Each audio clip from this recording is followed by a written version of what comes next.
Mark సువార్తలో జెబెదయి కుమారులే యేసుక్రీస్తు వారిని అడుగుతున్నట్లుగా మార్కు సువార్తలో వ్రాయబడి ఉంది. ఏది ఏమైనప్పటినీ అడుగుతుంది. ఎవరిని అడుగుతున్నారు? యేసయ్యను అడుగుతూ ఉన్నారు. తల్లిదండ్రులమైనటువంటి మనం మన పిల్లలకి ఏమి నేర్పించాలి? పరలోక రాజ్యం ఉంది,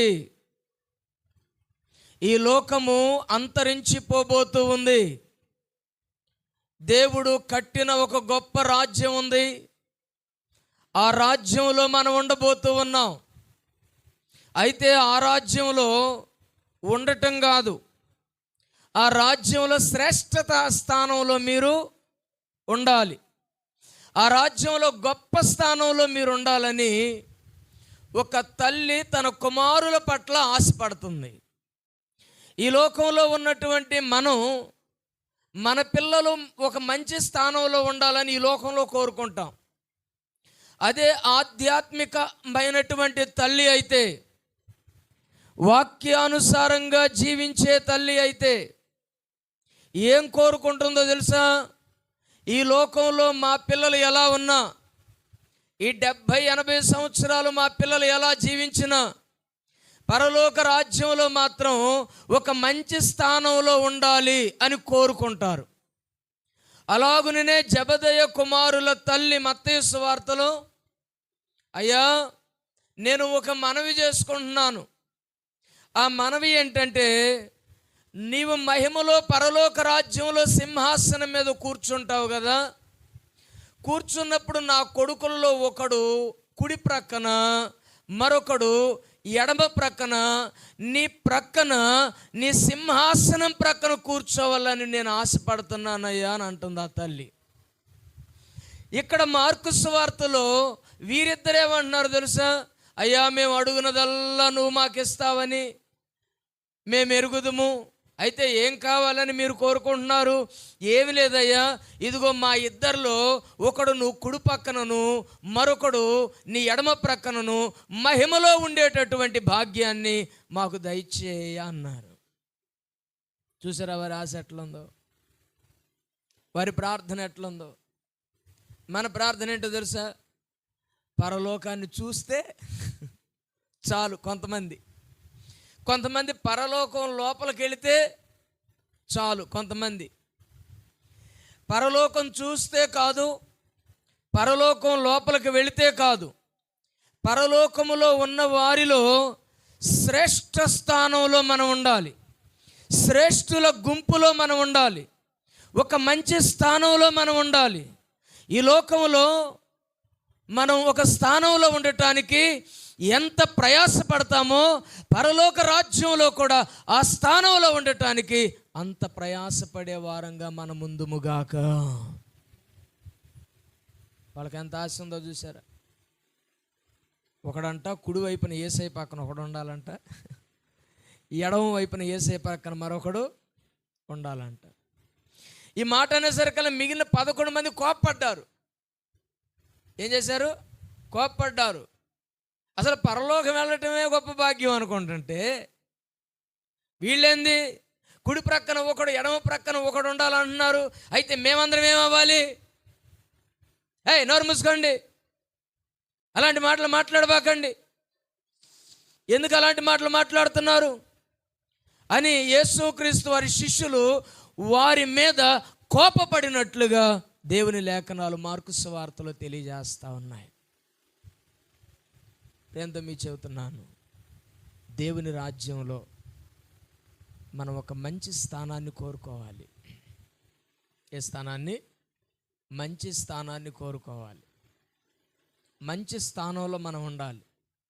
పౌలు ఏమన్నాడు? నా పరుగును నేను కడముట్టించాను, నా విశ్వాసమును కాపాడుకున్నాను, నా కొరకు నీతి కిరీటము ఉంచబడి ఉంది. నాకే కాదు కానీ నా వలె ఎవరైతే ప్రయాసపడతారో, నా వలె ఎవరైతే తమ పరుగును తుదముట్టిస్తారో వారందరికీ కూడా న్యాయాధిపతి అయిన దేవుడు అలాంటి కృపను ఇవ్వటానికి సిద్ధంగా ఉన్నాడు. కనుక మనం ఏం చేయాలో తెలుసా? దేవుని రాజ్యంలో ఒక మంచి స్థానం కొరకు ప్రయాసపడాలి. ఒక మంచి స్థానం మనకు కావాలి. ఎక్కడో వెనకాల కూర్చునే స్థానం కాదు.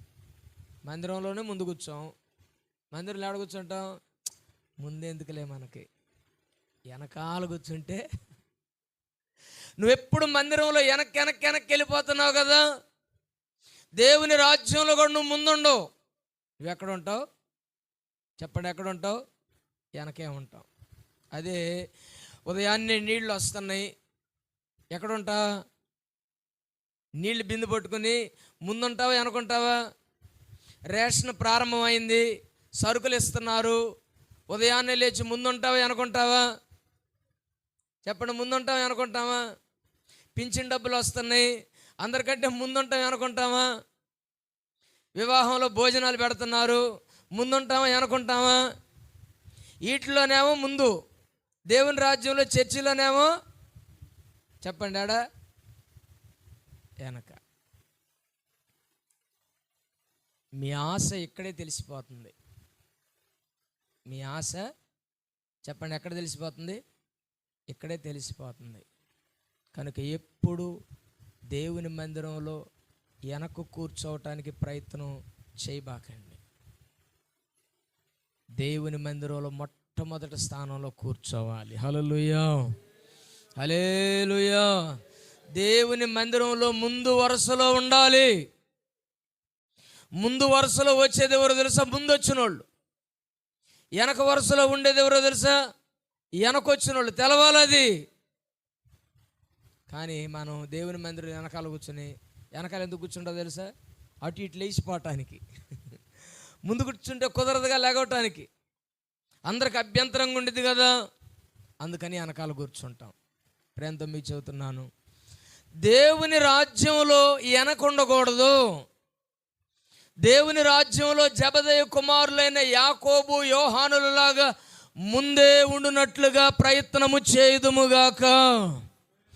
యేసయ్యను వారు అడిగారు, మేము ఇలా ఉండాలనుకుంటున్నామయ్యా, మరి మీ ఇష్టం ఏంటి? కుడి ప్రక్కన ఎడమ ప్రక్కన మమ్మల్ని ఉంచుతావని అడిగితే యేసయ్య అన్నాడు, ఇదిగో నా కుడి ప్రక్కన ఎడమ ప్రక్కన కూర్చోవటం నా చేతుల్లో లేదు. నేను పొందబోయే శ్రమలను మీరు పొందుతారా? నేను తీసుకునే బాప్తిస్మం మీరు తీసుకుంటారా? నేను ఎన్ని శ్రమలు పొందితే ఆ మహిమలో ఉంటున్నానో తెలుసా? ఆ శ్రమలు మీరు పొందుతారా? ఆ కష్టాలు, నిందలు, అవమానాలు మీరు భరిస్తారా అంటే వాళ్ళు అన్నారు, నీవు త్రాగే గిన్నెలోనే మేము త్రాగుతాం, నీవు పొందేటటువంటి శ్రమల బాప్తిస్మాన్ని మేము కూడా పొందుతాం, అయితే మాకు ఆ స్థానాన్ని ఇస్తారా అని అన్నాడు. యేసయ్య అన్నాడు, నేను పొందిన బాప్తిస్మం మీరు పొందొచ్చేమో, నేను పడినటువంటి శ్రమలు మీరు పడవచ్చేమో, అయినను అది నా చేతుల్లో లేదు అన్నాడు. హల్లెలూయా. ఆయన ఆ మహిమలో ఉండటానికి ఎన్ని శ్రమలు అనుభవించాడో తెలుసా? చూడండి, కీర్తనల గ్రంథం చూద్దాం. కీర్తన 22. కీర్తన,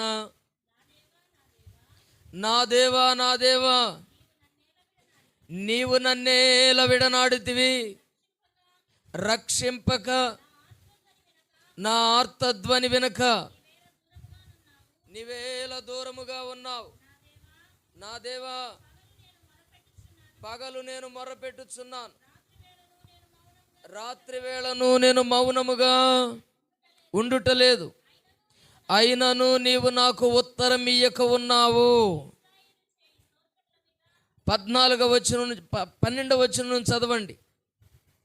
వృషభములు అనేకములు నన్ను చుట్టుకొని ఉన్నవి, బాషాను దేశపు బలమైన వృషభములు నన్ను ఆవరించి ఉన్నవి, చీల్చుచును గర్జించు నుండు సింహము వలె వారు నా నోళ్ళు తెరచుచున్నారు, నేను నీళ్ల వలె పారబోయబడి ఉన్నాను, నా ఎముకలన్నీ స్థానము తప్పి ఉన్నవి, నా హృదయము నా అంతరంగమందు మైనము వలె కరిగి ఉన్నది, నా బలము ఎండిపోయి చిల్ల పెంకువలే ఆయను. నా నాలుక నా దవడను అంటుకొని ఉన్నది. నీవు నన్ను ప్రేతల భూమిలో పడవేసి ఉన్నావు. కుక్కలు నన్ను చుట్టుకొని ఉన్నవి. దుర్మార్గులు గుంపుగూడి నన్ను ఆవరించి ఉన్నారు. వారు నా చేతులను నా పాదములను పొడిచి ఉన్నారు. నా ఎముకలన్నీ నేను లెక్కింపగలను. వారు నిదానించుచు నన్ను తేరి చూచుచున్నారు. నా వస్త్రములు వారు పంచుకొనుచున్నారు. నా అంగీ కొరకు చీట్లు. ఆమేన్, హల్లెలూయా. కీర్తనాకారుడైన దావీదు ప్రభు అయిన యేసుక్రీస్తు పొందబోతున్న శ్రమల బాప్తిస్మాన్ని గురించి అద్భుతముగా కొన్ని వందల సంవత్సరాలకు పూర్వమే వ్రాశాడు. ప్రభువా, దేవుడు నిన్ను చేయి విడిచిపెట్టబోతున్నాడు. నా దేవా, నా దేవా, నన్ను ఎందుకు చేయి విడిచిపెట్టావు? దేవుని చేయి విడిచిపెట్టబోతున్నాడు. వృషభములు చుట్టుకోబోతూ ఉన్నాయి. కుక్కలు భయంకరంగా తన చుట్టూ చేరబోతూ ఉన్నాయి. భయంకరమైన శ్రమలలో ఉండబోతూ ఉన్నాడు. ఎముకలు లెక్కించగలిగిన స్థితిలోకి వచ్చేస్తా ఉన్నాయి. చిల్ల పెంకువలే తను అయిపోతున్నాడు. తన నాలుక తన దవడకు అంటుకోబోతూ ఉంది. తన కాళ్ళల్లో చేతుల్లో మేకులు దిగగొట్టబోతూ ఉన్నారు. అంత మాత్రమే కాదు కానీ వారు నాగళ్ళ చాళ్ళవలే నన్ను నా వీపును దున్నబోతూ ఉన్నారు. నా వస్త్రముల కొరకు వారు చీట్లు వేయుచున్నారు. ఇవన్నీ కూడా ఎవరి గురించి రాయబడ్డాయి? ప్రభు అయిన యేసుక్రీస్తు వారి గురించి. హల్లెలూయా.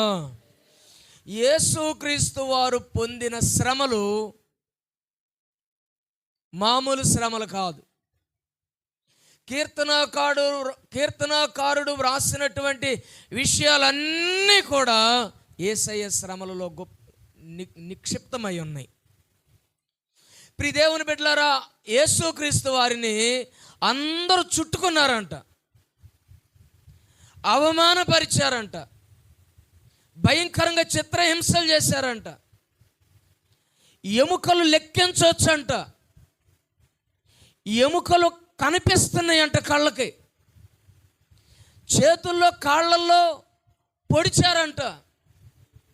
వస్త్రాన్ని చీట్లు వేశారంట. ఇవన్నీ కూడా దావీదుకి ఎలా తెలుసు? దావీదుకు దేవుడు చూయించాడు. హల్లెలూయా, హల్లెలూయా. జెబెదయి కుమారులైన యోహాను యాకోబుతో యేసయ్య అంటున్నాడు, నేను పొందిన శ్రమలు మీరు పొందగలరా? నేను త్రాగు గిన్నెలోనిది మీరు త్రాగగలరా? నేను పొందు బాప్తిస్మాన్ని మీరు పొందగలరా? అవునయ్యా, మేము పొందుతాం అన్నారు. నీకెన్ని శ్రమలు వచ్చినాయో అన్ని శ్రమలను మేము భరించడానికి సిద్ధంగా ఉన్నాం. దేనికోసమో తెలుసా? పరలోక రాజ్యములో శ్రేష్ఠ స్థానంలో మేము ఉండటం కోసం. పరలోక రాజ్యంలో ప్రవేశించాలంటే చాలా కష్టాలు అనుభవించాలి, చాలా నిందలు అనుభవించాలి, చాలా శ్రమలు అనుభవించాలి. ప్రాణాలు కూడా పోయే పరిస్థితులు వచ్చేస్తాయి. ప్రాణాలను సహితం పళంగా పెట్టాలి. అప్పుడు ఆ పరలోక రాజ్యం దక్కుతుందని శ్రమలను గురించి యేసయ్య తెలియజేశాడు. రోమా ప్రభుత్వంలో కొరడ. ఏంటిది? రోమ ప్రభుత్వంలో కొరడ. ఒక కర్ర ఉండిద్ది. ఆ కర్రకి చివర ఒక పిడి, దానికి 6 తోళ్ళు, చర్మపు తోళ్ళు ఉంటాయి కదా, అటు పేలికలు 6 ముడేసి ఉంటాయి. వాటికి సీసపు గుళ్ళు, గాజు సీసా పెంకులు. ఏం పెంకులు? గాజు సీసా పదునైన పెంకులు వాటికి అమర్చబడి ఉంటాయి. తరువాత గొర్రె యొక్క పదునైన ఎముకలు బాగా నూరి గొర్రె యొక్క ఎముకల్ని పక్కటెముకల్ని నూరి ఆ పదునైన ఎముకల్ని ఆ కొరడాలకి అతికిస్తారు. ఆ కొరడాతో యూదులైతే 49 దెబ్బలు కొట్టాలి, 39 దెబ్బలు కొట్టాలి, 40 కొట్టకూడదు. కానీ రోమీయులు ఎన్నైనా కొట్టొచ్చంట. యేసుక్రీస్తు వారిని 39 దెబ్బలే కాదు కొట్టింది, రోమా ప్రభుత్వం వారు చాలా దెబ్బలు కొట్టారు ఆయన్ని అని గ్రంథాలు తెలియజేస్తూ ఉన్నాయి. ఆ దెబ్బలు, ఆ కొరడ ఒకసారి వీపు మీదకి వెళ్ళి తిరిగి బయటకు వస్తే ఆ సీసపు పెంకులు చర్మాన్ని కోస్తాయి. ఆ గొర్రె యొక్క ఎముకలు ఉంటాయి కదా, పదునైన ఎముకలు, అవి మాంసాన్ని పీకతాయి. అర్థమవుతుందా? ఈ సీసపు పదునైనటువంటి పెంకులు చర్మాన్ని కోస్తే ఆ గొర్రె యొక్క పదునైనటువంటి ఎముకలు ఆ చర్మాన్ని ముద్దలు ముద్దలుగా పీక్కొస్తాయి. అలాగున యేసుక్రీస్తు వారి మీద కొరడాలతో దాడి చేస్తే ఆ కొరడా దెబ్బల కంట ఆయన ఎముకల మీద, ఆయన శరీరం మీద ఉన్న మాంసం అంతా ఊడిపోయి ఈ ఎముకలు లెక్కించగలిగినంతగా కనపడుతున్నాయంట. నాగలి ఎలాగున భూమిని దున్నిద్దో లోతుగా, అలాగున కొరడాలతో ఆయన వీపును దున్నారని పరిశుద్ధ గ్రంథం తెలియజేస్తూ ఉంది. భయంకరమైన చిత్రహింసలు. మరణం కంటే, మరణమైనా కానీ ఒకసారి కళ్ళు మూస్తే పోయిద్ది, కానీ మరణానికి ముందు శిలువ మరణం ఎలాంటిదో తెలుసా? అసలు ఊహించలేనటువంటిది. అలాంటి భయంకరమైనటువంటి శ్రమలను యేసయ్య మనందరి కోసం అనుభవించాడు. హల్లెలూయా, హల్లెలూయా. ఎందుకు ఆయన అన్ని శ్రమలు అనుభవించాడో తెలుసా? ఎందుకు ఆయన కాళ్ళల్లో చేతుల్లో మేకులు దిగ్గొట్టుకున్నాడో తెలుసా? ఎందుకు ఆయన తల మీద ముండ్ల కిరీటం కొట్టబడిందో తెలుసా? ఎందుకు ఆయన వీపును దున్నించుకున్నాడో తెలుసా? ఎందుకు గడ్డాన్ని పెరికించుకున్నాడో తెలుసా? ఎందుకు ఉమ్ములు ఊహించుకున్నాడో తెలుసా? ఎందుకు రాజద్రోహిగా, మత ద్రోహిగా, నింద మోపబడిన వాడిగా, ఒక పాపముగా ఆయన చేయబడ్డాడో తెలుసా? మనందరినీ ఆ రాజ్యములో శ్రేష్ఠ స్థానములో ఉంచటం కోసం. హల్లెలూయా, హల్లెలూయా. ఆ రాజ్యంలో మనం శ్రేష్ఠులుగా ఉండటం కోసం ఆయన మనందరి కోసం సిలువను మోసిన వాడిగా ఉన్నాడండి. ఈరోజు చెప్పండి, ఆయన అన్ని శ్రమలు పడ్డాడు కదా, ఆ శ్రమలలో కొన్నైనా నువ్వు పట్టడానికి సిద్ధంగా ఉన్నావా? ఎవరైనా ఒక మాట అంటే చర్చి మానేస్తాం, చిన్న కష్టం వస్తే చర్చి మానేస్తాం. ఒక అవమానకరమైన మాట ఒక విశ్వాసి అందనుకోండి, మూతి ముడుచుకొని ఎవరితో మాట్లాడకుండా ఒక మూలన కూర్చుంటాం. ఈ చిన్న చిన్న నిందలకి, చిన్న చిన్న అవమానాలకి, చిన్న చిన్న కష్టాలకి ఈ లోకంలో సంఘం నుండి, అయ్యో సంఘానికి నేను వద్దులే, ఈ కష్టాలు నేను భరించలేను, యేసయ్యను నమ్ముకుంటే ఇన్ని కష్టాల, ఇన్ని ఇబ్బందుల, ఇన్ని అవమానాల, ఇన్ని వేదనల, ఇంత మరణాపాయ పరిస్థితుల అని నువ్వు అనుకుంటున్నావే.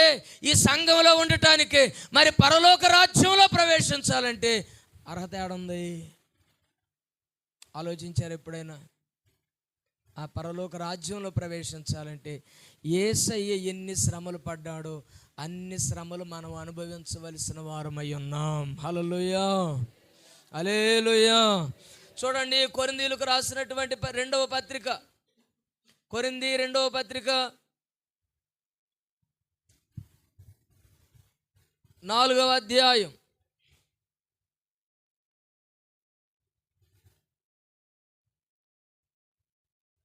5వ వచనం చదవండి.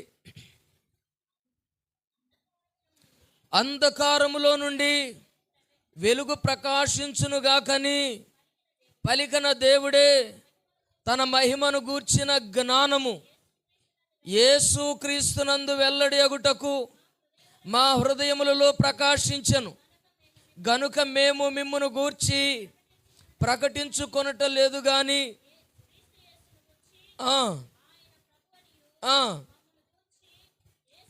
యేసు నిమిత్తము మేము మీ పరిచారకులమనియు ప్రకటించుకొనుచున్నాము. 10వ వచనం, యేసు యొక్క జీవము మా శరీరమందు ప్రత్యక్షపరచబడుటకై యేసు యొక్క మరణ అనుభవమును మా శరీరమందు ఎల్లప్పుడూ వహించుకొని పోవుచున్నాము. ఏలయనగా యేసు యొక్క జీవముతో కూడా మా మర్త్య శరీరమందు ప్రత్యక్షపడునట్లు సజీవులమైన మేము ఎల్లప్పుడూ యేసు నిమిత్తము మరణమునకు అప్పగింపబడుచున్నాము. 8వ వచనం, ఎటుబోయినను శ్రమపడుచున్నాము, ఇరికింపబడు వారము కాము, అపాయములలో ఉన్నను కేవలము ఉపాయము లేని వారము కాదు, తరమబడుచున్నను దిక్కు లేని వారము కాదు, పడద్రోయబడుచున్నను నశించు వారము కాదని అపోస్తులుడైన పౌలు గారు తెలియజేస్తున్నాడు. ఇదిగో మేము తరమబడుతూ ఉన్నాం, ఇదిగో మేము శ్రమ పడుతూ ఉన్నాం, చాలా ఇబ్బందులకు గురవుతూ ఉన్నాం. అయినా కానీ వాటన్నిటిని భరిస్తూ యేసు క్రీస్తు మహిమలో చేరటానికి ఆయన మరణంలో మేము కూడా మరణమును అనుభవించు వారముగా మేము ముందుకు కొనసాగుతూ ఉన్నాం. ఆయన ఎలా మరణాన్ని అనుభవించాడో మేము కూడా మరణమును అనుభవించటానికి సిద్ధంగా ఉన్నాం. ఎందుకు అంత సిద్ధంగా ఉన్నారు తెలుసా? వారికి అక్కడ రాజ్యం కావాలి. హల్లెలూయా. ఎక్కడ రాజ్యం? పరలోక రాజ్యంలో వారు ఉండాలంటే యేసుక్రీస్తు వారు మరణ అనుభవాన్ని ఎలా కలిగి ఉన్నాడో మేము కూడా ప్రతిదినము మరణించిన వారిగానే ఉన్నాం. అలా మమ్మల్ని తరుముతున్నారు, అలా మమ్మల్ని అవమానపరుస్తున్నారు, అలా మమ్మల్ని పడద్రోస్తూ ఉన్నారు, అలా మమ్మల్ని పరిగెత్తిస్తూ ఉన్నారు. అపోస్తలులు ఎన్ని శ్రమలు పడ్డారు, ఎన్ని ఇబ్బందులు పడ్డారు, ఎంతగా చిత్రహింసలకు గురయ్యారు. దేనికోసమో తెలుసా? ఆ ఒక్క పరలోకం కోసం. హల్లెలూయా. చెప్పండి, ఇప్పుడు చెప్పండి. పరలోకంలోకి వెళ్ళాలంటే ఏం చేయాలి? యేసయ్య ఎలా శ్రమల ద్వారా మరణంలో గుండా వెళ్ళాడు, మనం కూడా ప్రతి దినము క్రీస్తు కోసం మరణిస్తూనే ఉండాలి. ఏం చేయాలి? అప్పుడు ఏం దొరికిద్ది? చెప్పండి పెద్దగా. ఏం దొరికిద్ది? ఏమ రోషిమ్మ, ఏం దొరికిద్ది? అప్పుడు ఏం దొరికిద్ది? పరలోకం. లేకపోతే ఏసీ రూముల్లో కూర్చుంటే దొరికిద్దా? నాకు శ్రమలొద్దు, బాధలొద్దు, కష్టాలొద్దు, ఇబ్బందులొద్దు, దేవుని మందిరానికి పోతే అప్పులు పోతే, సమస్యలు పోతే, కష్టాలు పోతే, ఇరుకులు పోతే, అన్ని మేలులే మేలులే, దీవెనలే, ఆశీర్వాదాలు అంటే దొరికిద్దా? దొరకదు. దేవుడు అవి ఇస్తాడు, ఇవి ఇస్తాడు. పగలలో వెలుగున్నట్లుగా, రాత్రి చీకటి ఉన్నట్లుగా. వెలుగుంటుంది, చీకటి ఉంటుంది. వెలుగులో ఉన్నప్పుడు చంకలు కొట్టడం, చీకటి వచ్చినప్పుడు బాధపడటం మనం చేయంగా? చేస్తామా? పగలు ఎలా ఉన్నామో రాత్రి కూడా అలాగే ఉంటాం. శ్రమలు వచ్చినప్పుడు ఎలా ఉన్నామో సంతోషం వచ్చినప్పుడు కూడా అలాగే ఉండాలి. హల్లెలూయా, హల్లెలూయా. వీరన్నారు, అయ్యా నీవు పొందిన బాప్తిస్మం మేము పొందుతాం, నీవు పొందిన శ్రమలు మేము పొందుతాం.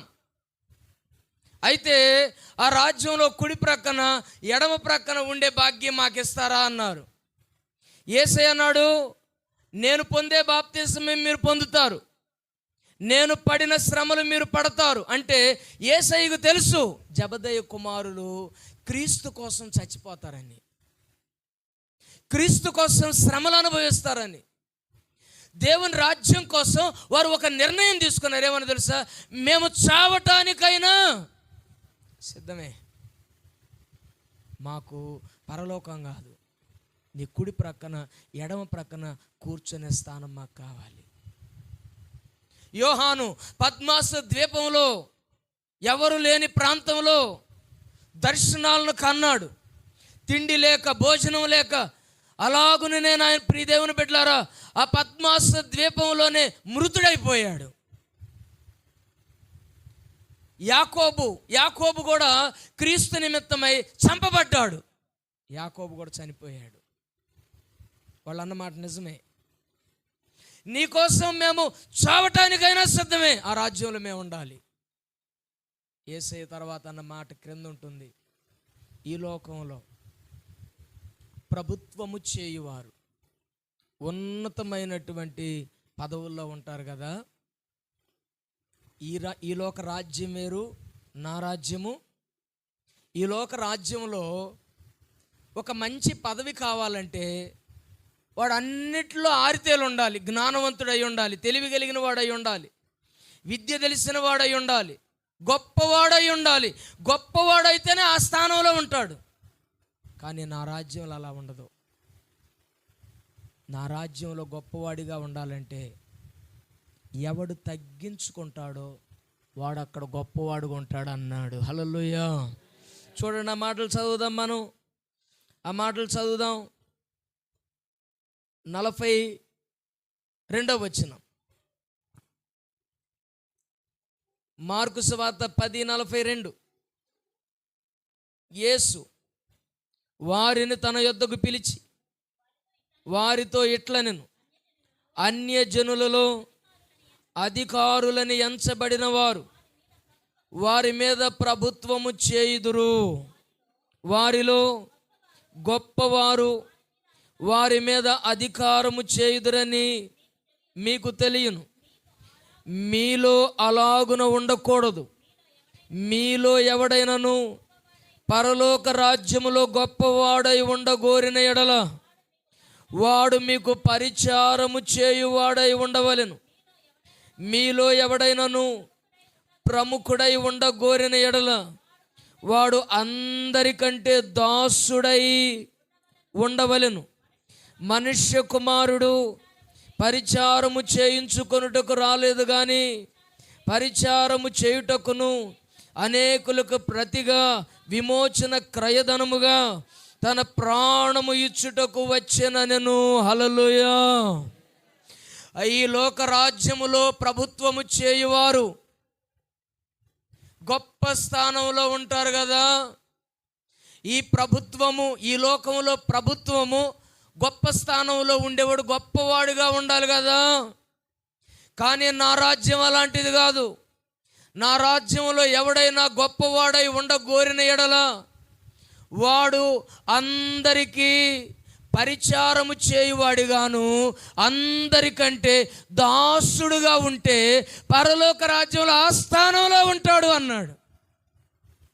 ఇప్పుడు చెప్పండి, జబదయి కుమారులు ఏడుంటారు?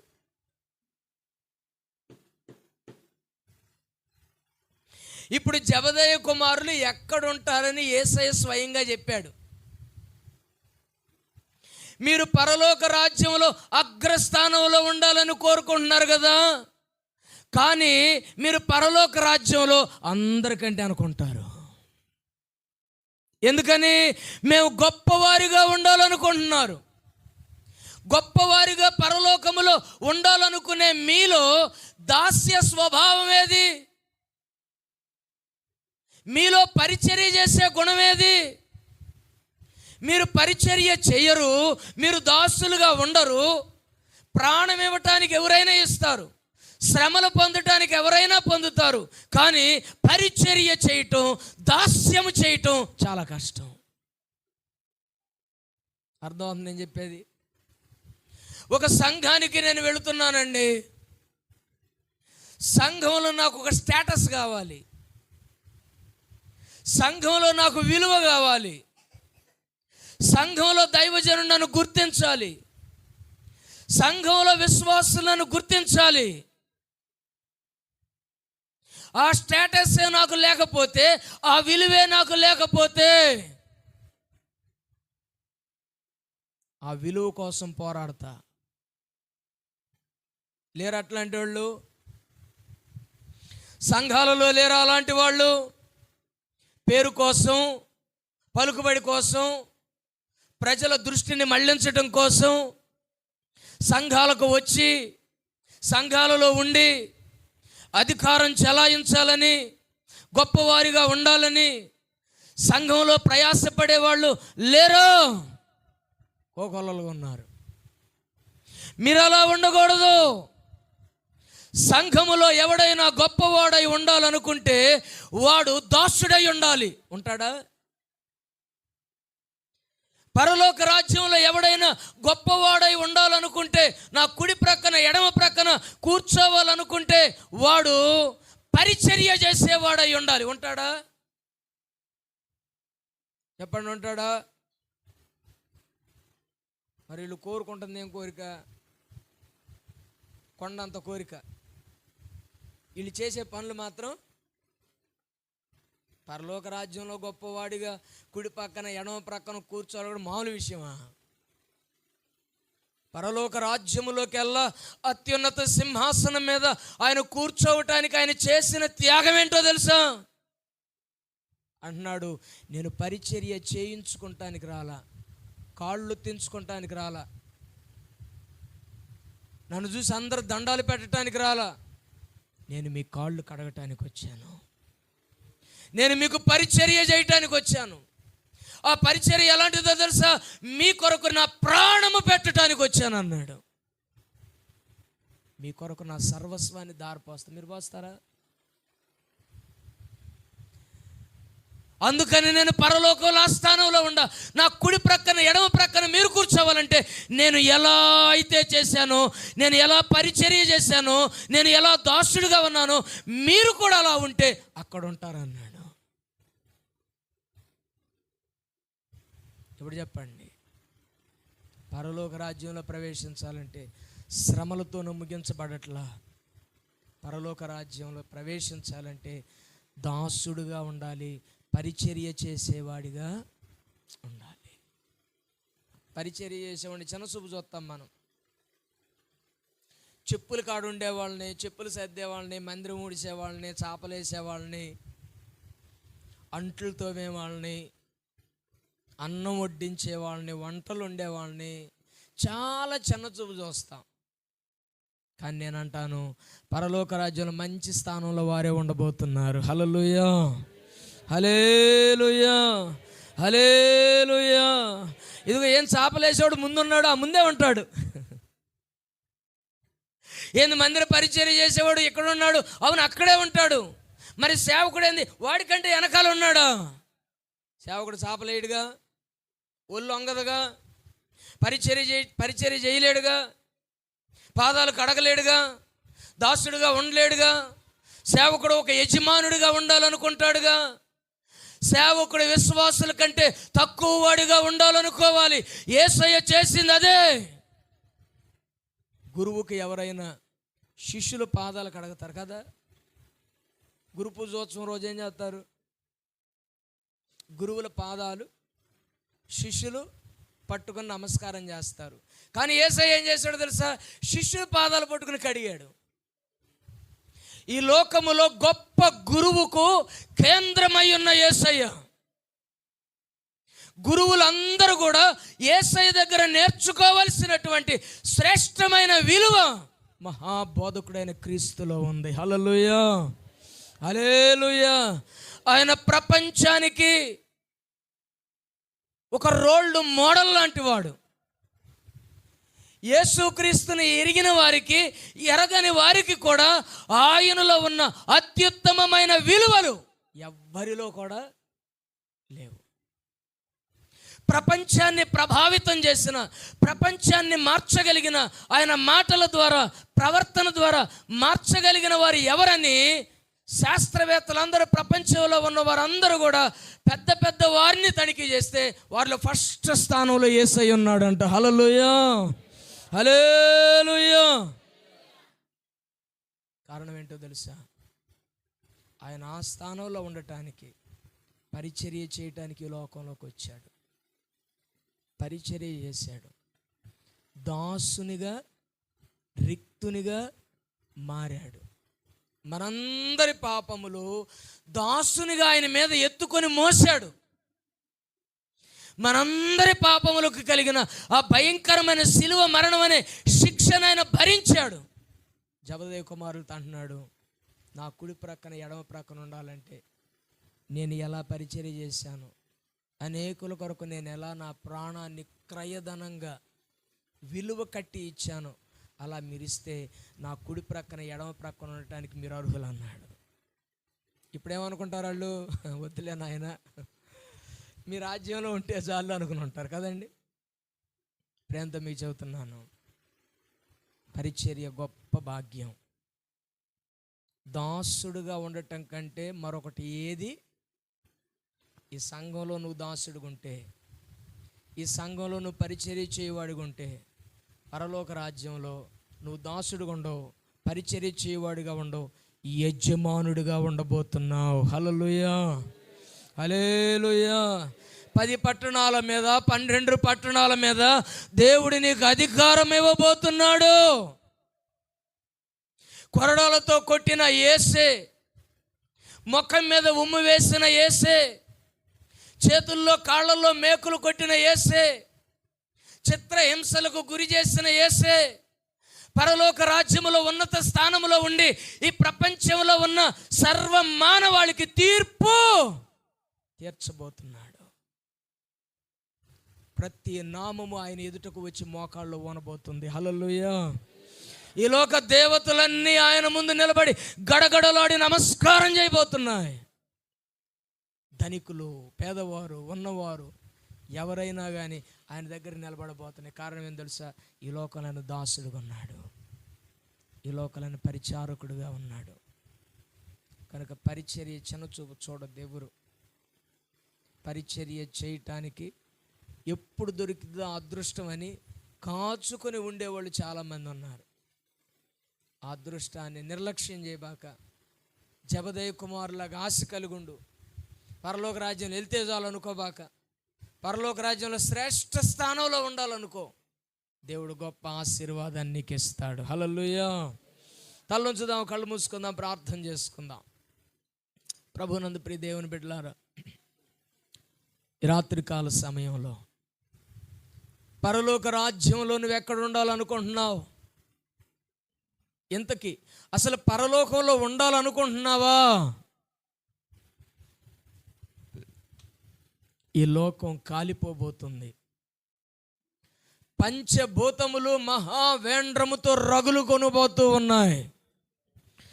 ఆకాశము, భూమి, సూర్యుడు, చంద్రుడు, నక్షత్రాలు ఏమీ లేకుండా చాపవలే ఆకాశము చుట్టబడబోతూ ఉంది.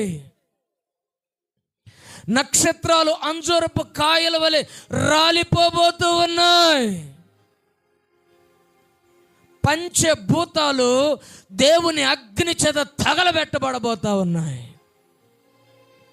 క్రొత్త భూమి, క్రొత్త ఆకాశం దేవుడు ఏర్పాటు చేయబోతున్నాడు. ఈ రాజ్యం కంటే ఆ రాజ్యం భిన్నమైనది. ఈ రాజ్యములో అధికారులు సింహాసనాల మీద ఉంటారు. ఈ రాజ్యంలో గొప్పవారు పేరు కలిగిన స్థానంలో ఉంటారు.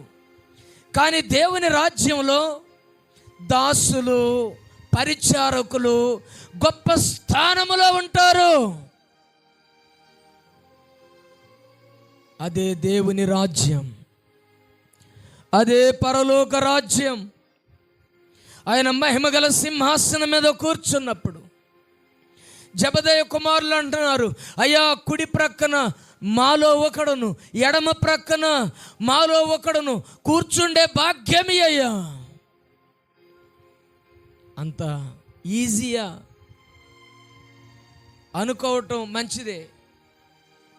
పొందుకోవాలంటే చాలా కష్టపడాలి కదా. యేసయ్య అన్నాడు, నేను త్రాగే గిన్నెలోనిది మీరు త్రాగుతారా?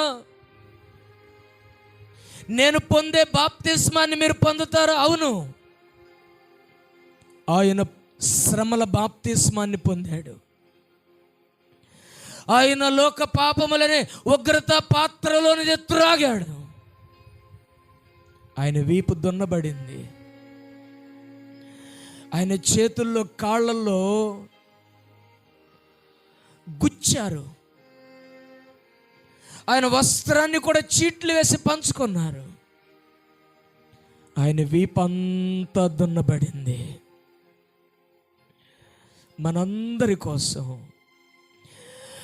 క్రయధనముగా మన ప్రాణములను విమోచించటం కోసం, మనం పరలోక రాజ్యములో శ్రేష్ఠ స్థానంలో ఉండటం కోసం, మనందరి కోసం ఆయన చనిపోయాడు. సమాధి చేయబడి 3వ దినమున మరణాన్ని గెలిచి మృత్యుంజయుడై తిరిగి లేచాడు. ఈ రోజున ఆయన సజీవుడుగా ఉన్నాడు. దేవుని బిడ్డ, పరలోక రాజ్యంలో ప్రవేశించాలంటే ఎన్నో శ్రమలు అనుభవించాలి. ప్రవేశించాలని ఎంతోమంది వస్తారంట, కానీ వారి వల్ల కాదు. కానీ కష్టపడితే, ఓర్చుకుంటే, తట్టుకుంటే, నిలబడగలిగితే దేవుని రాజ్యంలో ప్రవేశిస్తావు. అంతటితో ఆగొద్దు. దేవుని రాజ్యంలో శ్రేష్ఠ స్థానంలో నువ్వు ఉండాలి. జబదయి కుమారులు ఆశపడ్డారు, కానీ పొందుకోలేకపోయారు. నువ్వు ఆశపడి పొందుకోవాలి. దేవుని రాజ్యంలో గొప్పవాడిగా ఉండాలంటే, ముందు వరుసలో ఉండాలంటే, శ్రేష్ఠ స్థానంలో ఉండాలంటే నువ్వు అందరికీ దాసుడు అవ్వాలి. అందరికీ పరిచర్య చేయాలి. అలా ఉంటావా? అలా ఉండగలవా? సంఘంలో ఏ పదవి నాకొద్దయ్యా, నేను దాసుడుగా ఉండాలి. సంఘంలో ఏ అధికారం నాకొద్దయ్యా, నేను పరిచర్య చేయాలి. నువ్వు పరిచర్య చేయటానికి, చేయించుకుంటానికి రాలేదయ్యా, నువ్వు పరిచర్య చేయటానికి వచ్చావు. నేను కూడా నా బ్రతుకున్నంత కాలం నీ పాద సేవ, నీ ప్రార్థన మందిరంలో ఒక చక్కని పరిచర్య చేయవనిగా నేనుందునుగాక. నేను దాసుడుగా ఉండాలి. యజమానుని వలె పెత్తనాలు చేయకూడదు. దాస్యములో నేను ఉండాలయ్యా. అట్టి కృప నాకు ఇవ్వండి. అట్టి కృప నాకు ఇవ్వండి. ప్రార్థన చేసుకుందామా? మన మధ్యలో ఉన్న వెంకటేశ్వర అంకుల్ గారు